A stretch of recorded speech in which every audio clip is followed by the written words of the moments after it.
Bienvenue à tout le monde. Merci de vous être connecté à l'heure. Aujourd'hui, donc, nous sommes rassemblés pour l'atelier en ligne sur les pistes de la colonisation, repenser les relations entre communautés francophones et premiers peuples dans les prairies. Je m'appelle Aurélie, je suis coordonnatrice du Centre canadien de recherche sur les francophonies en milieu minoritaire à la Cité universitaire francophone à l'Université de Regina. Je tiens à remercier tout d'abord l'Université de Regina ainsi que l'Université des Premières Nations pour leur soutien et le Secrétariat du Québec aux relations canadiennes, le SQRC, pour leur soutien financier. Sur ce, un grand merci à Jérôme Mélençon qui nous propose l'atelier aujourd'hui. Je vais en quelques mots présenter Jérôme. Donc, Jérôme Mélençon est professeur titulaire et chef du département de philosophie et d'études classiques. Il mène ses travaux à partir de sa position de chercheur colon d'origine européenne mixte. Ses travaux portent notamment sur l'histoire de la philosophie et des idées, les relations de pouvoir au sein de la francophonie en milieu minoritaire, le colonialisme au Canada, l'histoire des pensionnats autochtones, ainsi que la réconciliation et les relations entre le Canada et les peuples autochtones. Il a co-dirigé deux ressources électroniques colonialisme ainsi que trois numéros de revue sur les groupes minoritaires francophonie canadienne, les peuples. Il travaille actuellement sur un projet de formation et de recherche autour de l'accès aux documents d'archives en lien avec les pensionnats autochtones. Sur ce, je cède à Jérôme. Bonne Bonjour à tout le monde. Merci Aurélie pour la présentation. Merci pour l'invitation aussi. Donc, je suis heureux de vous présenter quelques idées aujourd'hui. Donc, c'est dans une démarche plus large, hein. Depuis quelques années, j'ai eu la chance de donner plusieurs ateliers au sein de la communauté françaiscoise, dans d'autres communautés francophones, en situation minoritaire aussi, souvent dans le cadre des activités du CRFM. Dans ces activités-là, je cherche généralement, d'une part, à partager les résultats de travaux, que ce soit les miens ou ceux des autres, plus récents. Puis d'autre part aussi, à contribuer aux objectifs que la communauté met de l'avant. Donc ça inclut la réponse aux appels à l'action, la réponse aux appels à la justice, l'établissement de liens avec les communautés autochtones. Puis je dis communauté à dessein, on va voir pourquoi tout à l'heure. Donc, j'espère que ça va pouvoir vous être utile. Puis ça s'inscrit aussi dans une démarche plus large au CRFM, dont Aurélie va pouvoir vous parler à la fin de la présentation aujourd'hui. On rappelle qu'on enregistre euh, ma partie ici pour que ensuite on puisse arrêter l'enregistrement puis que vous puissiez parler de manière plus ouverte sans être enregistré. Donc, j'ai préparé quelques diapositives pour aider un peu. Je garde vos images à côté pour vous voir pendant ce temps-là. Je peux aussi voir les messages que vous m'envoyez si vous désirez m'en envoyer.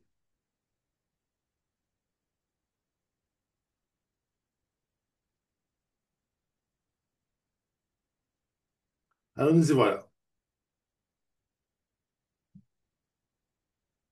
Quand on parle ici, quand je parle d'aller sur les pistes de la colonisation, ce n'est pas pour répéter, hein, c'est pas pour dire on va prendre un chemin qui a déjà été emprunté. C'est plutôt pour dire est-ce qu'on peut retracer les pistes pour mieux comprendre ce qui s'est passé, mieux comprendre ce qui se passe encore, prévoir, hein, pour ne pas répéter les mêmes actions, puis combattre aussi ce qui continue à se faire. Donc, mes objectifs pour aujourd'hui, c'est vraiment euh, d'aider à ce qu'on puisse s'orienter pour bien comprendre. Donc, on va parler de notions de base ici. Puis aussi, l'idée principale pour aujourd'hui, parce que la première partie pourrait être un peu un rappel pour plusieurs d'entre vous, mais la seconde partie cherche à se libérer des anciens récits. On a beaucoup de récits, on apprend beaucoup par les récits. Et puis, pour mieux comprendre la place des francophones, il faut se libérer de plusieurs mythes qui font qu'on ne voit pas nécessairement la réalité canadienne comme elle est. Il restera évidemment, au-delà de ce que je peux faire et dire aujourd'hui, à apprendre davantage sur l'histoire des premiers peuples, puis surtout à les écouter. Et puis c'est ça aussi qu'on veut vous proposer à l'avenir. Donc, quand on parle de s'orienter pour bien comprendre ici, je vais vous parler de qui on parle ici, quel est le sens des différents groupes, des différentes appellations qu'on peut utiliser, particulièrement pour les premiers peuples des plaines. On va parler de la question de la nation métisse, puis du métissage, surtout en relation aux francophones, pour pouvoir établir une distinction claire. Je vais partager quelques éléments politiques pour bien, encore une fois, hein, clarifier puis bien expliquer de quoi il s'agit hein, quand on parle de premier peuple, comme expression plus large. Parler des traités rapidement, puis revenir sur la position d'une personne qui peut être dite colonne ou settler en anglais. Donc, je partage ici les noms des premiers peuples dans les plaines, hein, plus au sud surtout. Donc, pour celui d'entre vous qui êtes plus au nord, beaucoup plus à l'ouest ou plus à l'est, évidemment, il y aura des nations un peu différentes dans ces contextes-là.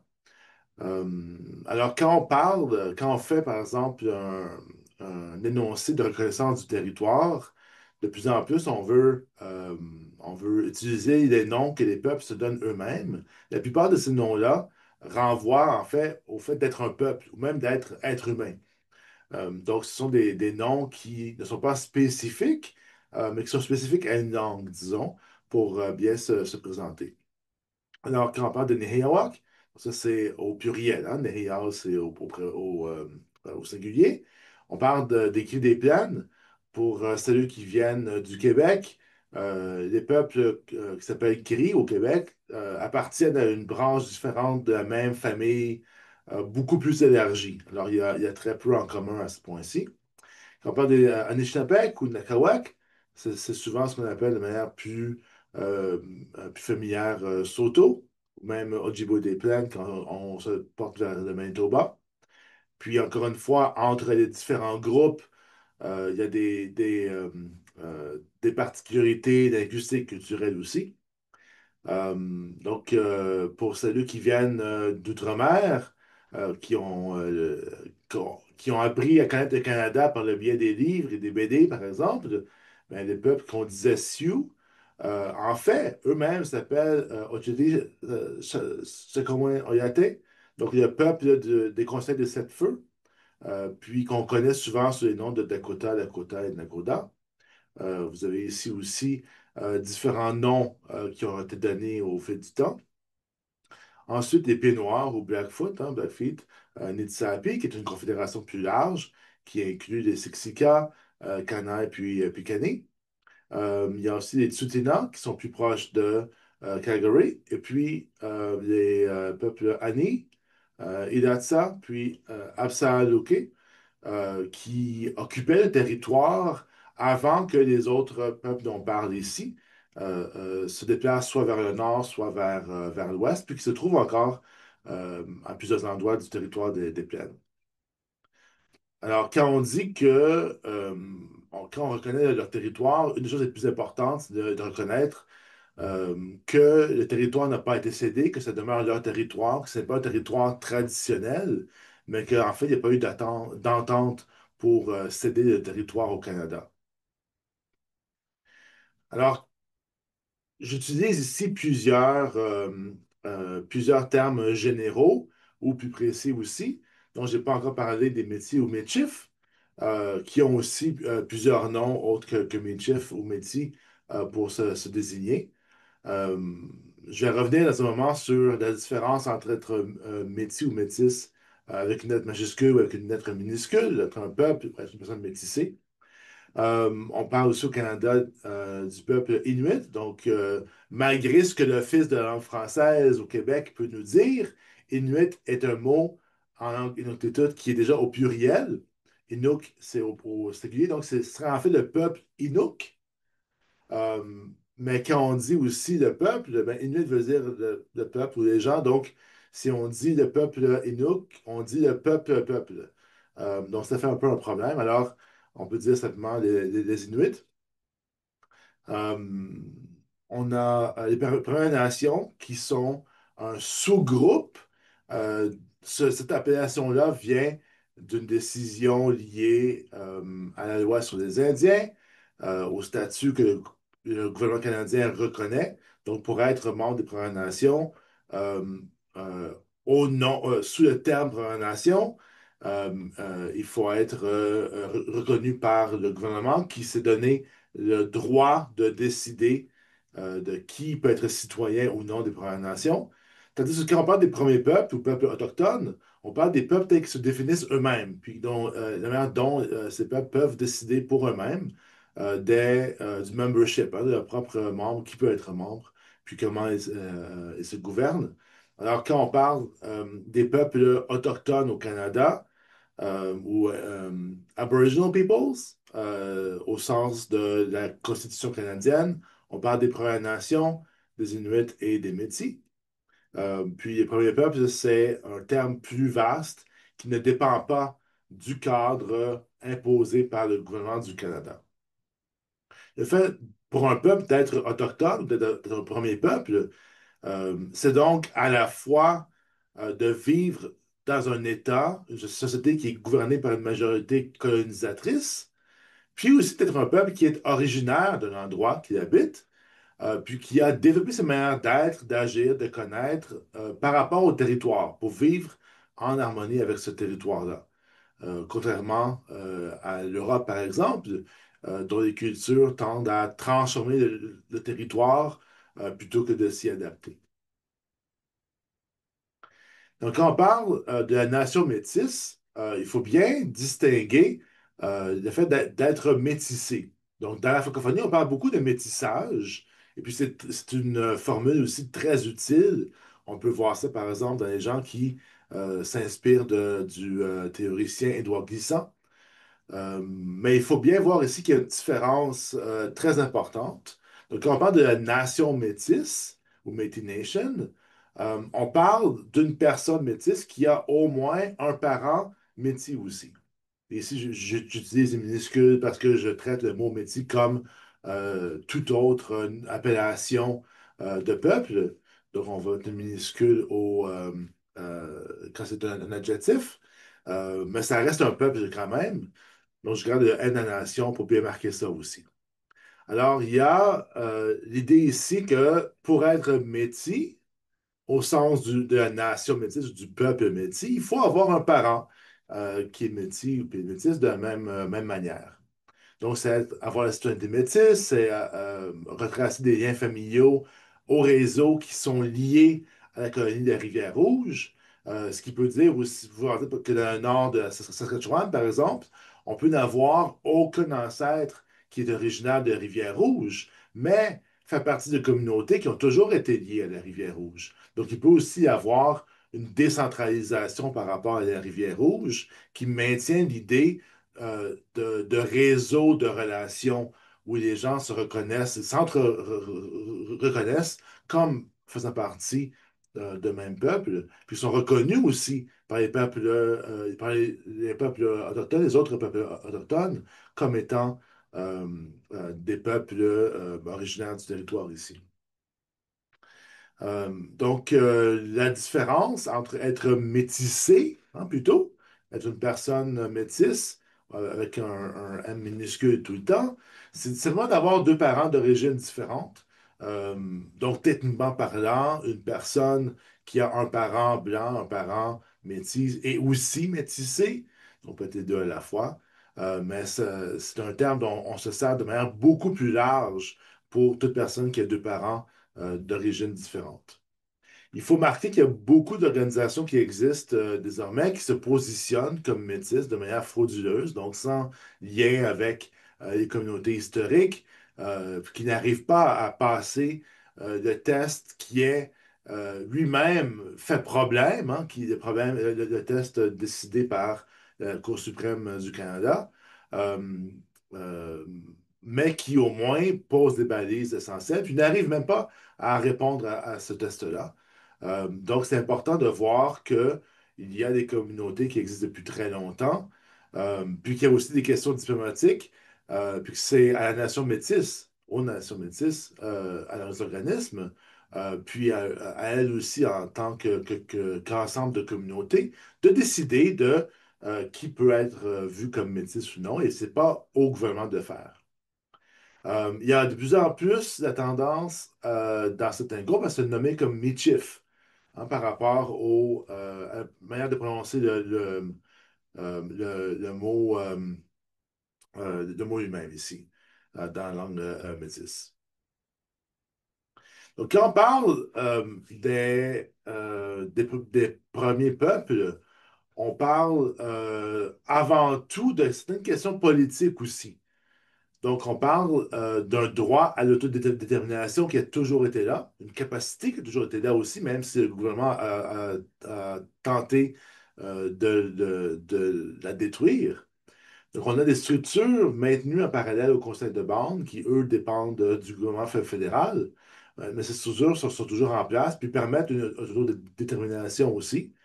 Puis ce droit-là peut être seulement reconnu par le gouvernement ou par les Nations unies, par exemple, dans la Déclaration des Nations unies sur les droits des peuples autochtones, mais ne peut pas être donné, hein. Les peuples l'ont déjà comme nation, comme peuple.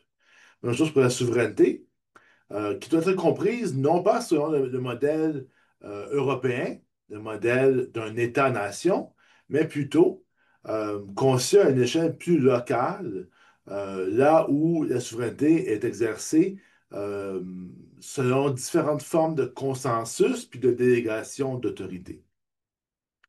Ensuite, on parle de tradition diplomatique aussi, c'est-à-dire que les premiers peuples ont eu des relations diplomatiques les uns avec les autres pendant plusieurs centaines d'années, voire des milliers d'années avant que les Européens arrivent, puis tentent de contrôler le territoire. Donc, il y a toujours eu des traditions longues qui ont permis la coexistence, qui ont permis de créer toutes sortes d'alliances, de traités aussi. Puis aussi un échange à l'échelle du continent. Il y avait des communautés, on peut penser au Wendat, par exemple, plutôt à l'est du continent, ou les Hidatsa, au milieu des plaines qui sont aujourd'hui dans le territoire des États-Unis. Euh, donc, on a des communautés, on a des nations qui sont partout sur le continent. Donc, c'est ce qui explique la présence de coquillages, par exemple, dans les plaines. On parle de peuple, hein,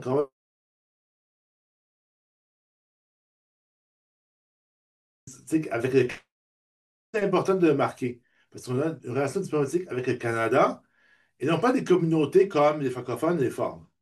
Donc, la fédération souveraine autochtone, des nations autochtones, FSAN, Federation of Sovereign Indigenous Nations, en Saskatchewan, par exemple, euh, est là pour permettre un dialogue de nation à nation avec le Canada et non avec la province, ni avec, les communautés, comme les communautés francophones, qui ne font pas une nation à ce niveau-là.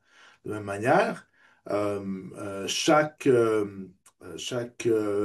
Première Nation elle-même, ou les nations métisses aussi, euh, ont le statut hein, de nation, alors comment de nation en nation, c'est vraiment une question de relations diplomatiques, comme on peut les penser avec un autre pays qui est État-nation.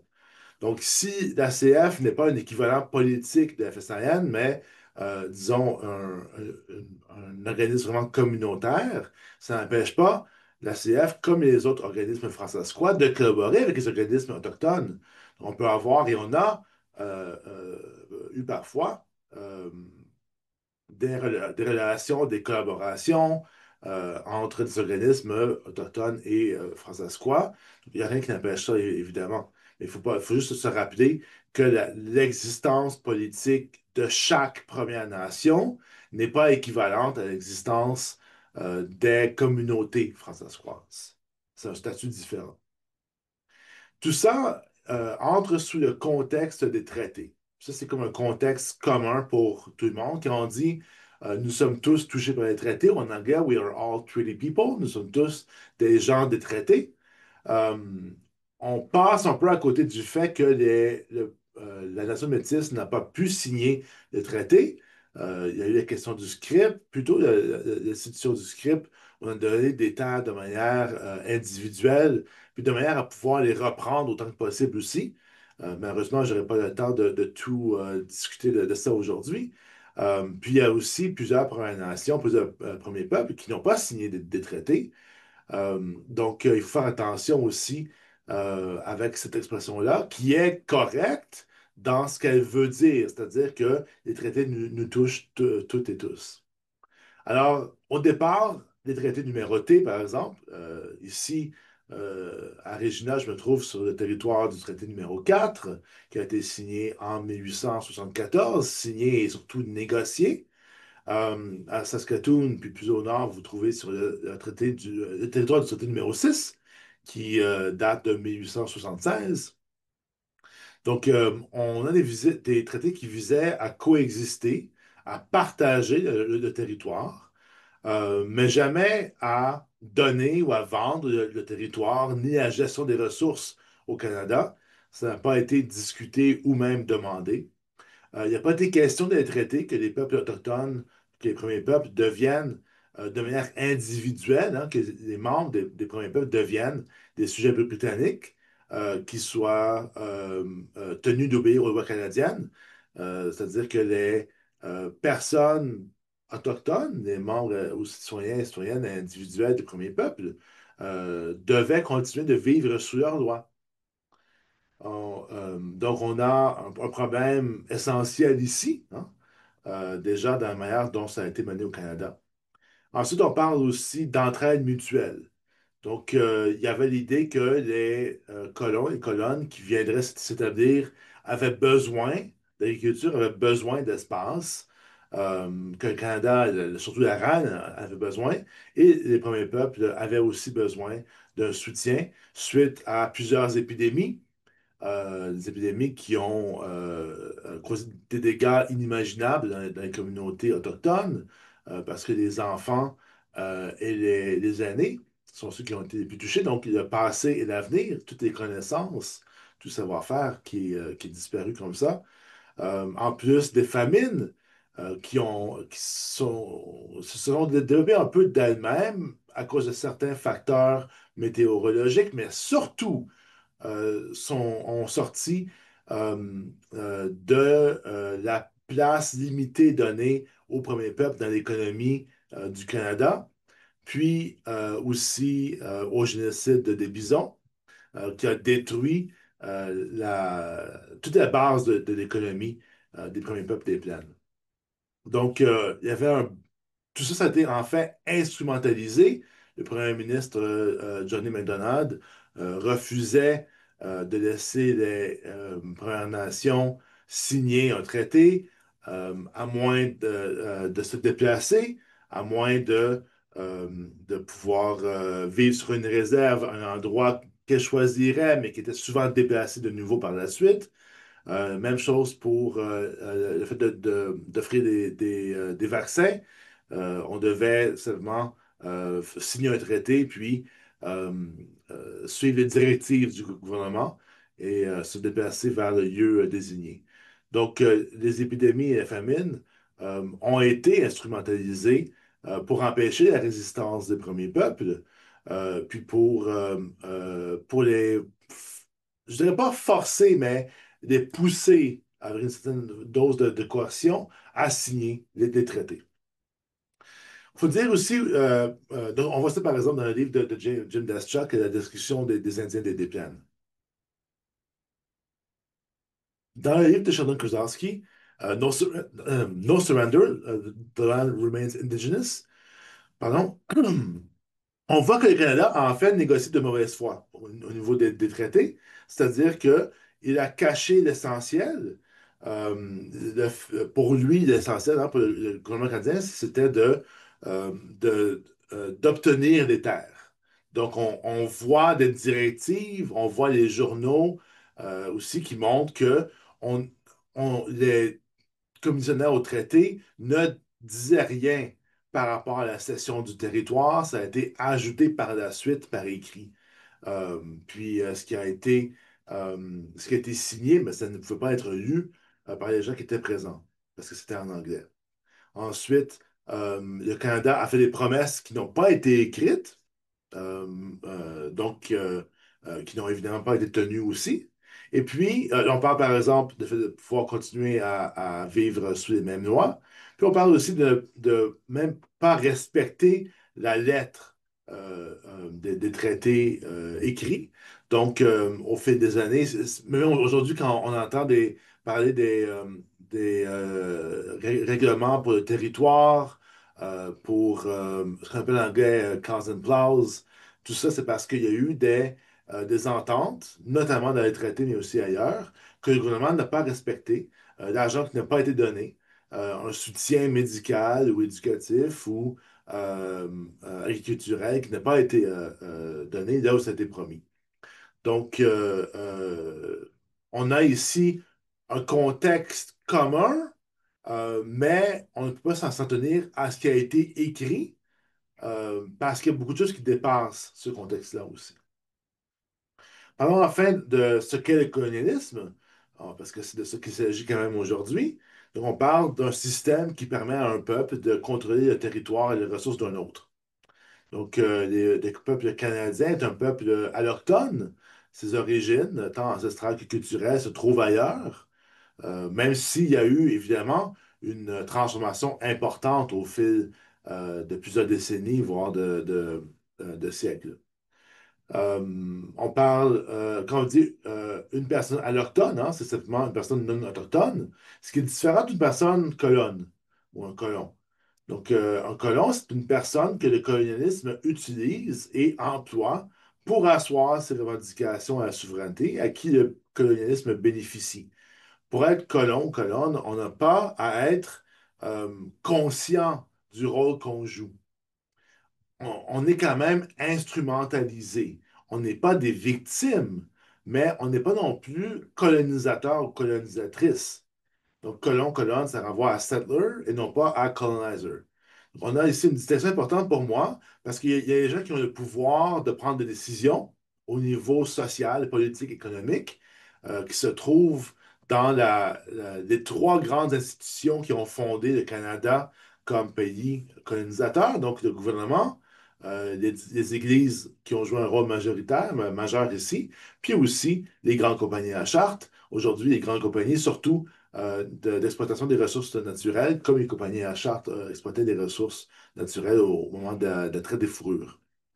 Donc, c'est très différent de pouvoir prendre des décisions et lancer des entreprises, puis de recevoir une terre, de cultiver. Mais la personne qui reçoit une terre et la cultive ou qui joue un rôle pour soutenir ce processus-là est quand même responsable de ce qu'elle fait, puis contribue quand même au projet colonial, puis a accès aux terres, ce que les premiers peuples n'ont pas parce que, ils sont déplacés de leur territoire. Donc, quand on parle des mots colon ou colonne, allochtone, autochtone, on ne parle pas d'identité. Donc, le fait d'être françaisquois, identité françaisquoise, par exemple, n'est pas complémentaire, c'est autre chose entièrement. Donc, quand je dis je suis un colon, par exemple, c'est pas de dire que je suis colon ou que je suis mal éduqué ou ce genre de choses-là dans la parlance habituelle canadienne-française. Il y en a qui vont dire que je le suis, mais ça, c'est une autre affaire. Euh, disons que, on renvoie au fait d'être une personne qui a hérité d'une position sociale. On ne peut pas la choisir ni l'abandonner entièrement. On est dans ce contexte-là. Une personne autochtone va avoir une identité qui est avant tout liée à sa communauté spécifique et à son peuple. Donc, c'est toujours mieux de parler d'une personne qui est, par exemple, Nériao, donc qui appartient au cri des plaines, plutôt que de dire que la personne est autochtone, la personne est métisse, la personne est de Dakota. Donc, un peu comme être européen ou européenne, c'est pas le plus important chez les gens, ça renvoie plutôt au continent. C'est pas la même chose, mais ça se ressemble un peu. Ça n'empêche pas de dire qu'une personne est autochtone, mais en général, on va aller au plus précis que possible. Donc, on ne peut pas se dire, mais je ne me vois pas comme colon ou comme colonne, parce que c'est pas quelque chose de subjectif. C'est une position objective où on se trouve du fait de l'établissement du système colonial. Puis ici, on pourra en reparler si vous voulez plus tard, mais il y a aussi la question qui se pose, puis qui est loin d'être décidée dans les milieux universitaires et militants aussi. C'est est-ce que les personnes immigrantes sont des personnes colonnes ou non? Alors, on va dire que les personnes immigrantes d'Afrique, par exemple, sont allochtones, c'est-à-dire qu'elles ne sont pas autochtones ici, bien qu'elles soient souvent autochtones au pays d'où elles viennent. Euh, donc, ça, c'est important à préciser. Après, ce que je tends à proposer, c'est que le système canadien tend à recoloniser les personnes immigrantes qui viennent de pays autrefois ou encore colonisés par l'Europe, puis à les amener du côté colon. Donc, elles deviennent des personnes colonnes au fil du temps, même si, en même temps, elles sont désavantagées par tout ce qui est racisme, par exemple. Alors, je vais vous présenter aussi très rapidement, parce que ça serait au moins une heure ou un semestre complet à l'université. Quelques politiques coloniales au Canada. Donc, il y a les pensionnats autochtones, évidemment, qui est à la base d'un enlèvement des enfants, souvent par la coercition, puis qui continue aujourd'hui hein, par le sous-financement chronique des écoles. Donc ça, c'est un problème important, mais aussi, ce que j'ai oublié de rajouter ici, mais le fait qu'il y a plus d'enfants présentement, plus d'enfants autochtones en ce moment dans le système de famille d'accueil qu'il y en avait à l'époque dans le système des pensionnats. On continue à enlever les enfants à leur famille. Il y a eu l'interdiction des cérémonies, l'interdiction de porter des vêtements traditionnels, par exemple. On a eu longtemps un système de laissez-passer qui empêchait les personnes autochtones des personnes des Premières Nations, on va être précis, de sortir de la réserve sans autorisation. Donc, on devait être dans les bonnes grâces de l'agent des Affaires indiennes pour pouvoir quitter la réserve. Euh, Aujourd'hui, on a très peu de contrôle pour empêcher la discrimination au logement et en emploi pour les personnes autochtones qui ont beaucoup de mal, souvent en ville, à trouver un logement parce que les propriétaires souvent refusent de leur louer un appartement. Euh, on a aussi une limite aux droits reconnus quand on impôt. Donc, c'est qu'on continue aujourd'hui. La plupart des personnes qui ont le statut d'Indien, euh, donc le statut lié à la loi sur les Indiens, où on parle surtout des membres des Premières Nations. Donc, les personnes qui ont le statut d'Indien, la plupart paient des impôts, paient des taxes. Euh, pour ne pas payer d'impôts, il faut vivre sur une réserve et euh, travailler aussi sur une réserve ou pour un organisme lié à une nation autochtone. En fait, c'est même plus complexe que ça, mais ça limite beaucoup la possibilité de se déplacer ailleurs, puis de garder aussi un contact avec sa communauté et sa nation. Puis les Françaises ou les francophones en situation minoritaire savent bien ce que peut représenter un emploi dans sa communauté. Il y a eu des politiques d'affranchissement où on donnait de force de la citoyenneté canadienne à des membres des Premières Nations. Par exemple, quand une femme d'une Première Nation épousait un homme blanc, ou quand une personne obtenait un baccalauréat, donc un diplôme universitaire. Alors, il y a beaucoup de gens qui arrêtaient d'étudier juste avant d'avoir le baccalauréat pour avoir l'éducation, mais ne pas abandonner leur statut puis leur capacité à vivre avec leur communauté. On voit l'absence d'action pour protéger les femmes, les filles et les personnes de LGBTQIA+, autochtones. L'enquête nationale en fait bien état. On parle des stérilisations forcées. Si vous avez vu les nouvelles, même aujourd'hui, on parle d'un recours collectif à Joliette, au Québec. C'est une pratique qu'on trouve dans l'Ouest aussi. Même chose pour les alertes à la naissance, où des femmes autochtones ont à leur dossier une indication qui fait qu'il faut parler aux services sociaux une fois qu'un enfant naît. Et puis, il y a des femmes qui étaient sur cette liste-là, simplement parce elles ont elles-mêmes grandi dans un système de protection d'enfance, sans avoir eu d'autres raisons du tout. Alors, ce sont toutes des manières de continuer la même séparation des premiers peuples, le même empêchement de croître, de profiter du territoire, puis de vivre une vie autochtone finalement. Alors, on passe à la seconde partie ici de la présentation.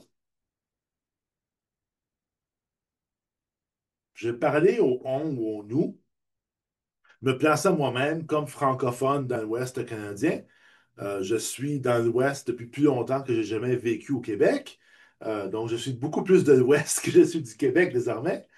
Euh, si je parle de nous ou de on, ça va être de cette position-là.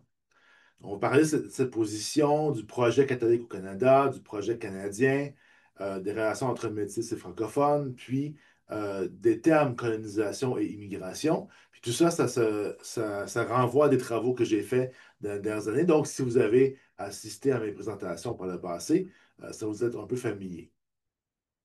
Donc, la première chose dont je vais parler ici, c'est le concept de position contradictoire. Alors, je disais tout à l'heure que le fait d'être colon ou colonne, c'est pas une identité, c'est une position, un rôle dans le système social, le système canadien en général. Alors, ce que je propose, c'est que les communautés francophones en situation minoritaire occupent une position contradictoire. Alors, elles bénéficient du colonialisme canadien.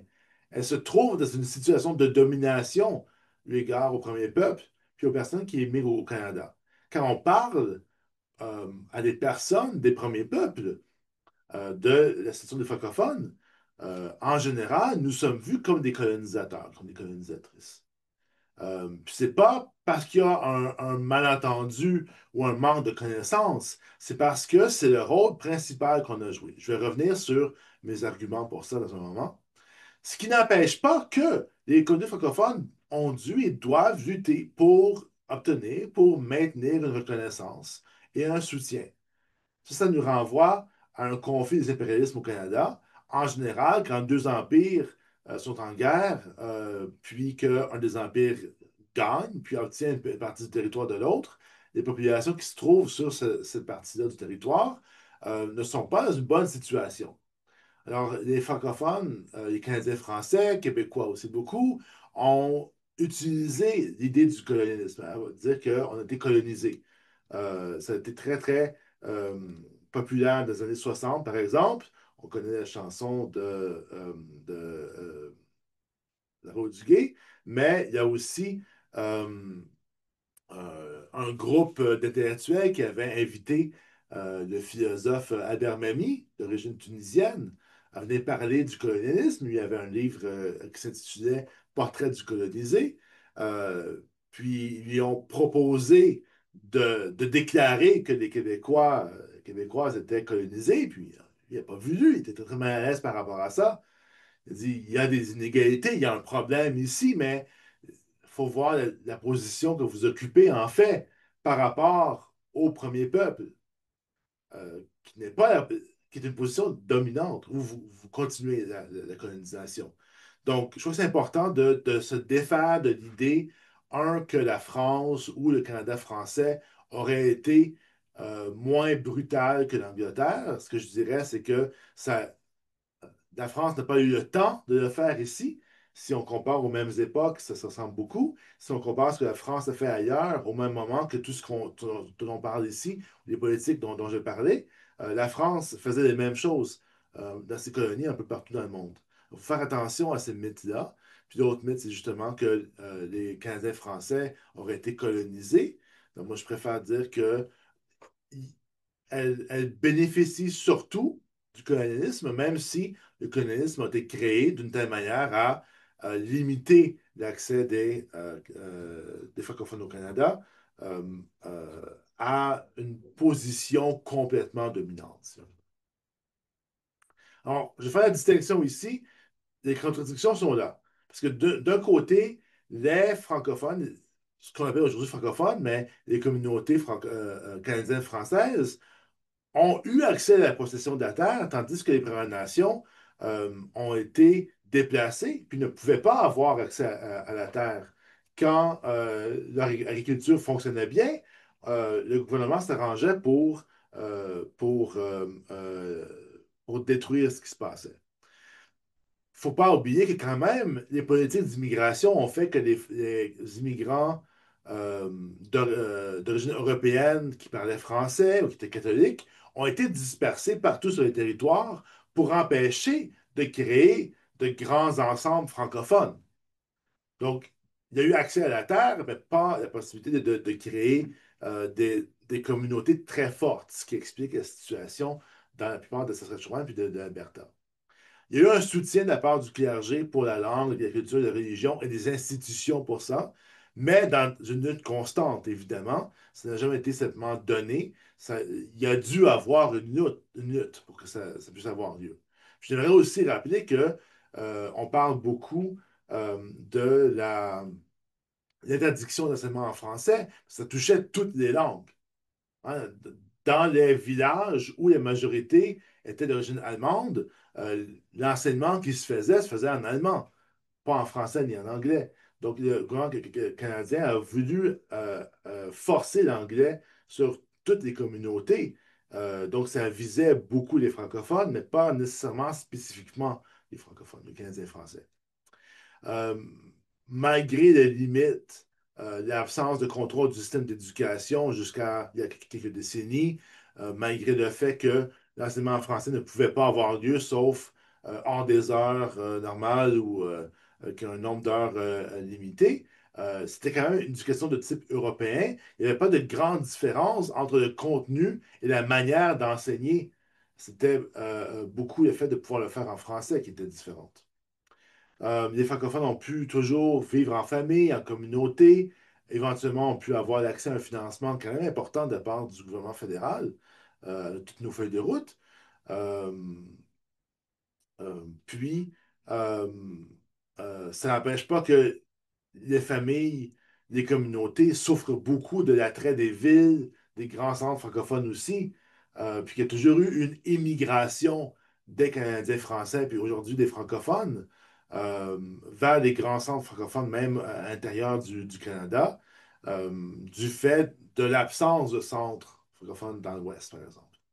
Puis, les francophones ont toujours eu accès à tous les bénéfices liés à la citoyenneté canadienne, ont été premiers ministres très tôt au niveau du fédéral, ont été députés, ont pu débattre eux-mêmes des questions qui les touchent, ont pu eux-mêmes apporter des projets de loi, puis être ministres lorsqu'il s'agissait des questions qui les touchaient. Ce n'a pas vraiment été le cas des personnes autochtones jusqu'à il y a très, très, très peu d'années. Il faut aussi penser au projet catholique au Canada. C'est le projet d'une société catholique et canadienne-française dans l'ensemble canadien. Donc, il y a l'ensemble canadien, on fait une place là-dedans une fois que la Nouvelle-France disparaît. Puis on suit un peu les grandes valeurs que l'Église catholique mettait de l'avant. Donc, il y a une compétition avec le Canada. On veut créer un Ouest francophone, mais surtout catholique, hein. La langue venait après, à l'époque. Puis on percevait le Canada comme un pays avant tout anglo-protestant, même s'il y avait quand même une bonne part de Canadiens français dans l'affaire. L'Église catholique a toujours fait un mélange de pression sur le gouvernement, donc de pousser certaines choses, de contester, mais aussi de collaborer sur les politiques. Donc, on fait un recrutement important, par exemple, pour l'immigration catholique et ou francophone. La présence d'Ukrainiens dans l'Ouest vient en partie de la part de prêtres qui voulaient s'établir en Abitibi-Témiscamingue à l'époque où le gouvernement cherchait à coloniser cette partie-là du territoire qu'il réclame. Euh, donc, ce qui importait à l'époque, c'était le fait qu'ils étaient catholiques. Donc, il y a eu beaucoup de tentatives comme ça de pousser pour que davantage de francophones viennent, faire beaucoup de recrutement aux États-Unis pour pour ramener euh, d'anciens immigrés du Québec, des pays du nord-est des États-Unis, vers les prairies canadiennes. Ils ont joué un rôle important à ce niveau-là. Puis ils ont créé aussi, hein, ou ont soutenu cet établissement d'enseignement, puis des organismes communautaires. L'ACF, au départ, était indépendante, oui, de l'Église, mais autant que toute institution canadienne, française et catholique pouvait l'être. Donc, il y avait un appui important, il y avait un passage de l'information qui se faisait par la présence des prêtres. Donc, il y aurait toute une étude possible à faire autour de ça aussi.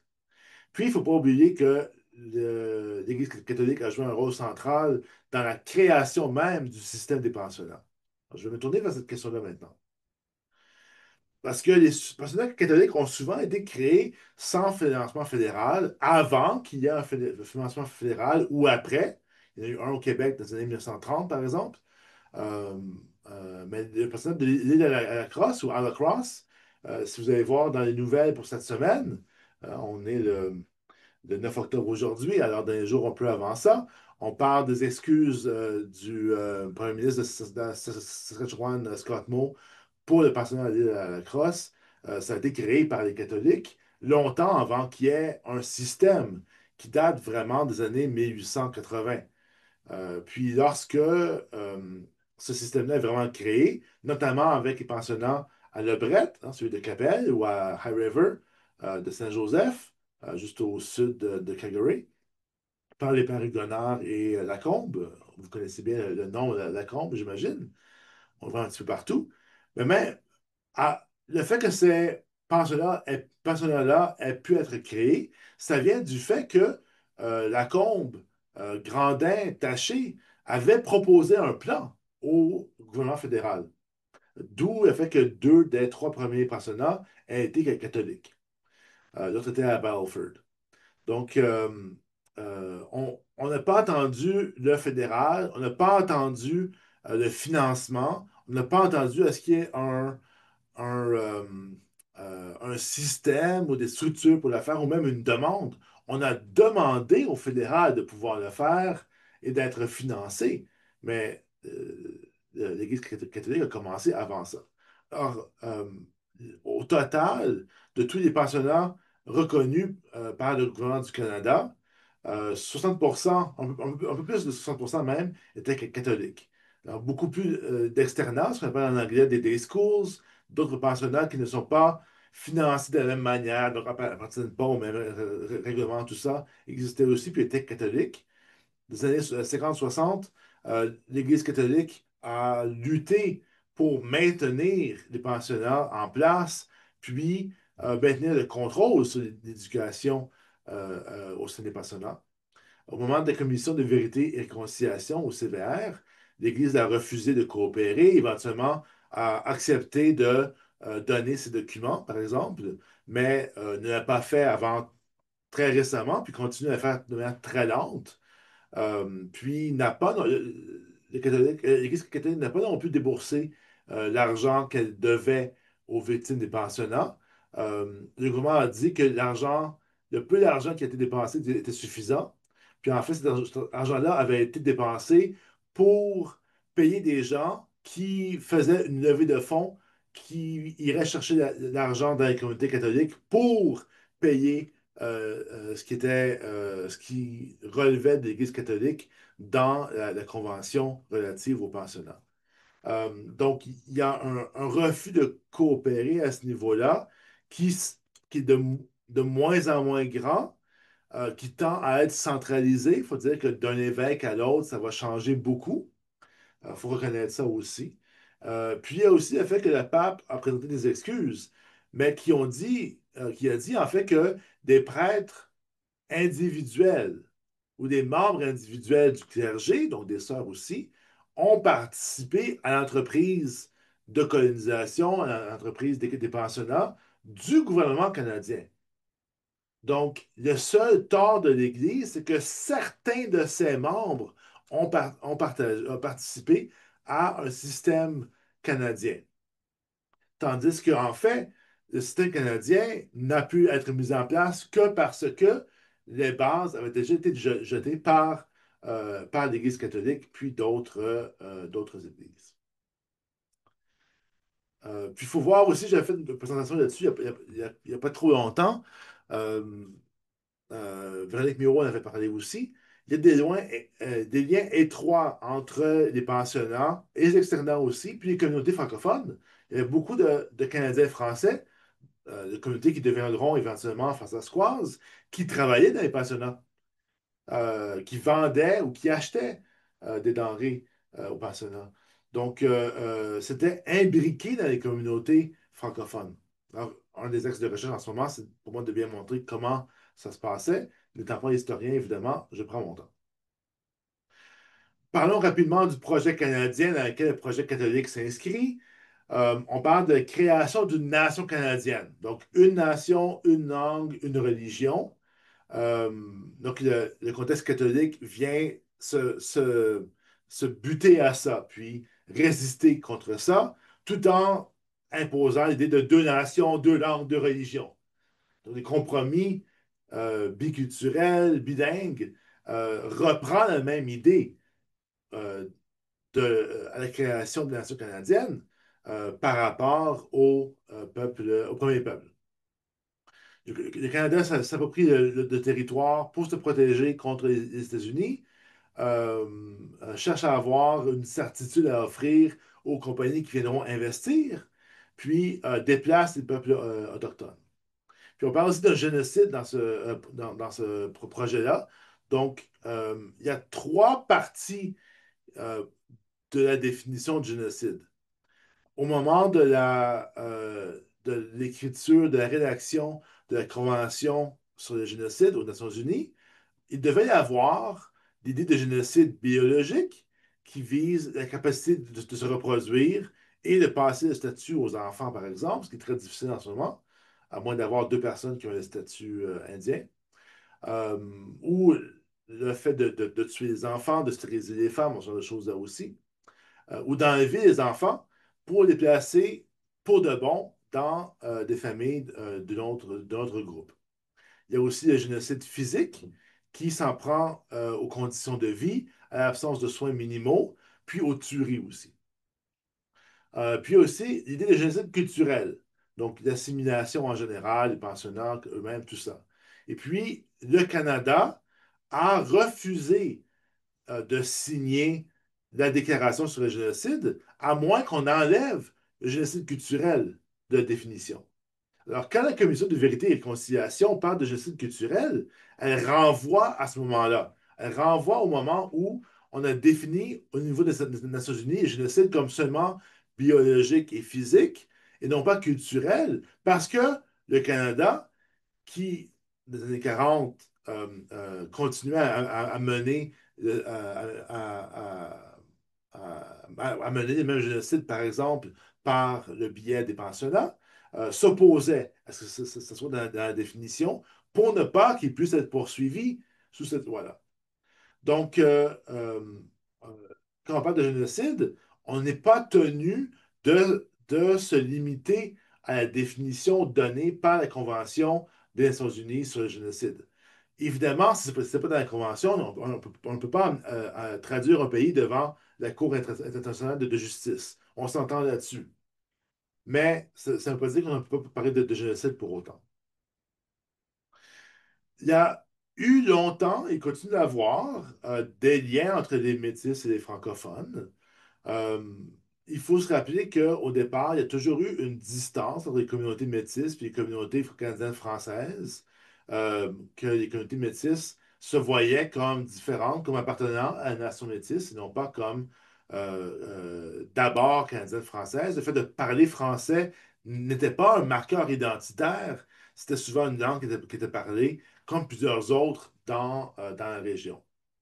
Euh, Au moment du script, il y a des familles métisses qui ont décidé de passer pour Canadiens français pour éviter beaucoup des problèmes, beaucoup de la discrimination aussi qui existait à l'époque. C'est pour ça que la nation métisse encourage les Françaises-Croises, ben, c'est la même chose dans notre province aussi. Aller les voir si elles ont des ancêtres métis liés à la Rivière-Rouge pour établir ces liens-là. Il y a des connexions. Ça reste là. Donc, ça a été demandé. Euh, Même lors d'un événement à la Cité il y a plusieurs années. Euh, D'un côté, on voit que les communautés françaises-croises ou francophones tendent à voir leur histoire comme mêlée à celle de la nation métisse. Puis quand on parle des francophones, du nombre de gens qui parlent français, qui ont parlé français, quand on se concentre sur la langue, on a tendance à compter les métis comme étant francophones. Mais le peuple métis, la nation métisse elle-même, tend à voir les francophones comme un groupe séparé. Oui, alliés, oui, plus proche que les Canadiens du fait de régions catholiques lorsqu'elle est partagée. Donc, c'est pas le cas dans le nord, mais plutôt dans le sud, mais ça reste un peuple colonisateur. Euh, Aujourd'hui, les métiers qui ne parlent pas français ne voient pas de lien avec les francophones. Peut-être qu'il y a une histoire il y a longtemps, mais on ne se comprend pas comme étant reliés. Puis beaucoup de membres de la nation métisse n'ont aucun lien avec les francophones. Puis même le mot métis ou métis n'est pas accepté par tout le monde. Parce que il y a des gens bon, on regarde le livre Half-Breed, par exemple, de Mary Campbell. Half-Breed, les Half-Breed et les métis n'étaient pas les mêmes personnes. Il y avait la langue Bunji aussi qui existait.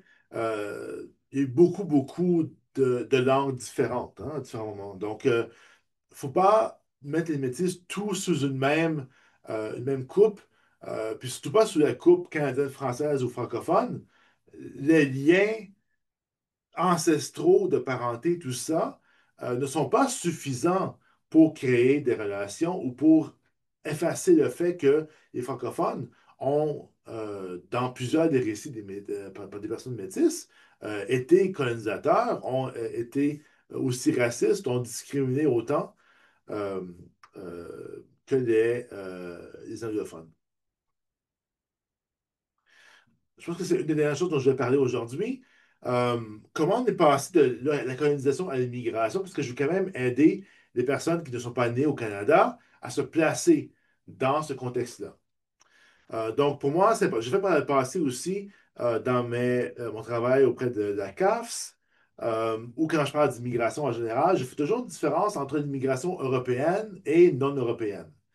Parce que depuis la création de communautés catholiques canadiennes françaises dans l'Ouest canadien, il y a toujours eu des méthodes, des manières, des pratiques pour accueillir l'immigration européenne de langue française.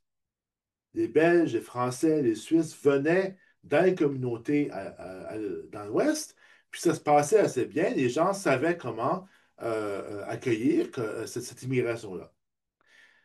L'immigration africaine, surtout, a un sens très différent parce qu'il n'y a pas la même parenté culturelle. Il y a toute l'histoire du colonialisme international, mais celui de la France aussi là-dedans. Il y a toute l'histoire du racisme anti-noir au Canada aussi. Alors pour moi, c'est très difficile de parler dans une même phrase de l'immigration d'origine européenne et, disons, africaine, parce que les raisons de l'immigration au départ, puis la manière d'accueillir a toujours été différente, puis montre des réalités différentes, crée des réalités différentes. Alors, j'ai commencé ici avec l'idée qu'il n'y a jamais eu d'immigration européenne sur les territoires autochtones. Il y a eu colonisation. Donc, pour immigrer, il faut être accueilli. Il faut vivre dans la société qui accueille, obéir à ses lois, suivre ses us et coutumes, puis euh, dans un système d'immigration que je dirais juste, dès l'arrivée, on a le droit de participer à la définition des lois, à la définition des coutumes, puis il devrait y avoir une grande ouverture quant aux diverses manières de faire. Donc, je ne suis pas une personne qui va dire que les immigrantes doivent s'assimiler. Au contraire. Il doit y avoir une grande diversité ici. Mais euh, la majorité des gens étant présents va quand même, de manière sociologique, là, on va l'observer, faire une pression pour que les choses se passent d'une certaine manière, juste par le fait d'être une majorité. Les Européens qui s'établissaient sur le territoire autochtone n'étaient pas reçus dans les communautés autochtones. Elles déplaçaient ces communautés, elles créaient leur propre communauté dont elles excluaient les personnes autochtones. Il y a eu des individus d'origine européenne qui ont immigré dans les communautés autochtones. Les prêtres s'inquiétaient beaucoup de ça, hein, d'hommes qui allaient devenir membres d'une communauté, et donc d'un premier peuple. Les enfants, à eux, n'étaient pas métis, ils étaient Nérions, ils étaient d'accord, ouais. Donc, ils devenaient membres de la nation où ils vivaient. Donc, il y a eu cette immigration individuelle-là, ça existait parfois. Euh, il y a des histoires comme ça. Ça ne s'est pas beaucoup passé parce que c'était beaucoup découragé. Donc, on a une colonisation. Euh, les colons-colonnes font le travail de colonisation, ils occupent la terre vidée. Donc, on a longtemps eu le ministère de la colonisation, puis éventuellement le ministère de, je vais vérifier ici si je vais regarder ou non. Euh, non. Donc, le ministère de la colonisation et de l'immigration, c'est-à-dire que les immigrants immigraient, si c'était au Québec ou en Ontario ou des provinces des Maritimes, Atlantiques, pardon, ou bien colonisaient s'ils arrivaient dans l'Ouest. Puis, éventuellement, les communautés étaient assez bien développées dans l'Ouest canadien, communauté canadienne, qu'il devenait possible d'immigrer dans ces communautés-là. C'est en plus une politique d'immigration qui visait seulement les Européens, seulement les Européens blancs et chrétiens, qui avaient ses propres structures d'accueil aussi, jusqu'à très récemment, hein, jusqu'aux années 60. Il faut voir aussi qu'il y a eu une ségrégation, une séparation des colonisateurs, colonisatrices, des colons d'une part, puis des peuples, des premiers peuples de l'autre. Donc, il y a une visite d'assimilation dans cette séparation-là. Là où on ne peut pas assimiler, on va diviser. Parce que le Canada, puis la plupart des pays colonisateurs croyaient, ont longtemps cru, puis croient souvent encore, que les peuples autochtones vont disparaître de manière inévitable.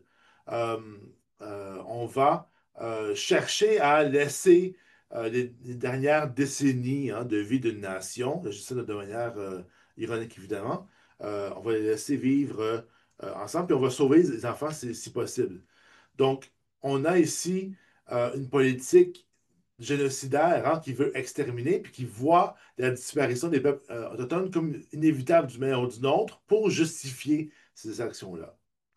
Euh, on va empêcher les contacts, ce qui va renforcer les stéréotypes. On va enseigner ces stéréotypes-là aussi. Puis parce qu'il n'y a pas de lien ou de relation, ben, il n'y a pas de personnes autochtones pour dire aux personnes colonnes qu'elles ont tort ou qu'elles se trompent.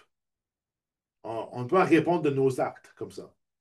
Donc, on maintient un stéréotype, on maintient une domination aussi.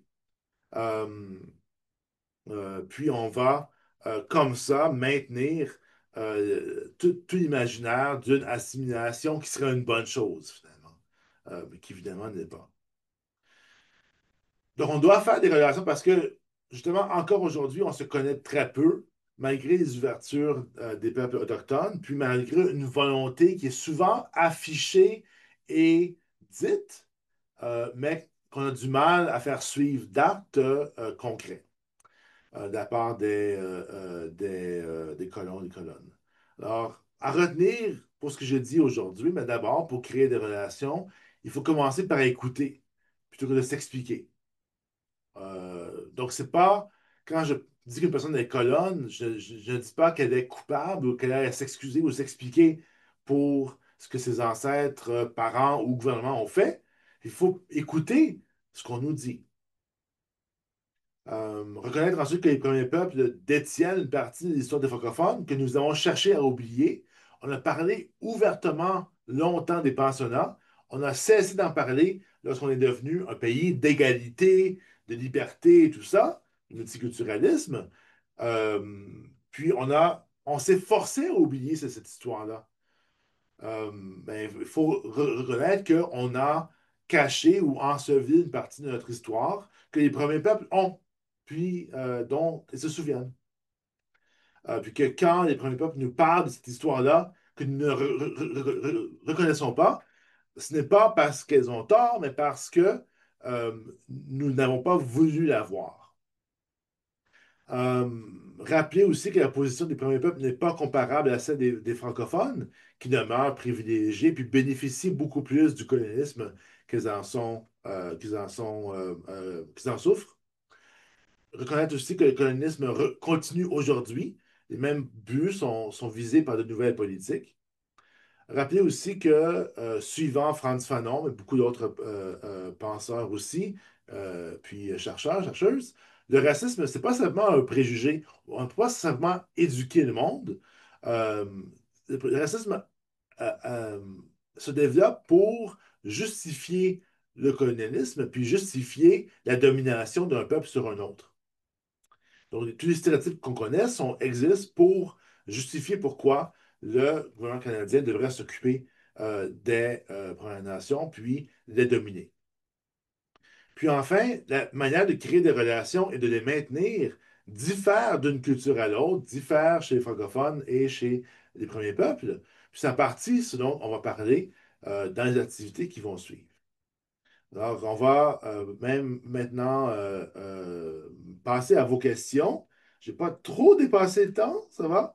Encore une vingtaine de minutes pour ça ici. Donc, je donne le micro à Aurélie pour un moment. Mais entre-temps, si après aujourd'hui, vous avez encore des questions, je suis heureux d'écrire ou de discuter avec vous. Mes informations sont là sur l'écran. Merci infiniment, Jérôme, pour cette belle présentation. Euh, je voudrais juste rapidement vous parler des autres activités que l'on a prévues au niveau du CRFM. Donc, à savoir que nous avons dès le 22 octobre, on a une journée entière d'échange qui est prévue. Euh, je vais essayer de partager mon écran avec la fiche. Voilà. Donc, c'est toute une journée de partage, d'échange qui est prévue en personne à la Cité universitaire francophone pour commencer, puis ensuite on passera tous à l'Université des Premières Nations. Donc, je sais que vous êtes toutes et tous très occupés. Cependant, il s'agit vraiment d'occasions uniques de nous rassembler, puis également de reconnaître le passé dans un esprit de dialogue et puis d'action. Les activités qu'on met en place sous le chapeau du projet qu'on appelle Rencontre et Visite visent à créer un espace de réflexion, de partage et puis également d'apprentissage. Euh, pour avancer en tant qu'individu en faisant partie d'une même communauté, il est essentiel de reconnaître que nous avons tous un rôle à jouer et donc votre présence et vos contributions sont essentielles. Je vais partager également dans le chat le lien pour vous inscrire pour le 22. Le repas du midi est offert. Au-delà de ça, donc au niveau un petit peu du déroulement de la journée, nous avons des invités exceptionnels. On va avoir une aînée qui va pouvoir ouvrir la session. On est vraiment honoré qu'elle prenne le temps de venir pour nous. Elle va donc partager des réflexions avec nous, prendre le temps d'échanger avec nous, ce qui est extrêmement apprécié. On aura également la chance d'avoir avec nous Cathy Walker, qui est commissaire au traité de la Saskatchewan, qui nous fera une présentation, et également Ariane Muller, qui est consultante en perspective autochtone, qui vient de Winnipeg rien que pour nous et qui est présente aujourd'hui. Allô Ariane. Après le repas qu'on aura partagé tous ensemble en après-midi, on aura des échanges autour de nos relations, puis on aura des personnes connaissantes, compétentes, impliquées euh, dans la réconciliation qui viendront partager et échanger avec nous. Et on aura également la chance de faire une petite visite de la bibliothèque avec des œuvres d'art et une présentation des artistes qui ont pu créer ces œuvres-là. Bon, je vais juste arrêter le partage de mon écran et puis revenir hop, ici pour vous mettre le lien. Voilà. Et puis, si vous avez des questions, n'hésitez vraiment pas. Tout le monde a mon courriel, donc vous pouvez me contacter. Sur ce, je propose d'arrêter l'enregistrement de façon à passer aux questions. Jérôme, ça te convient? Parfait. C'est fait, merci.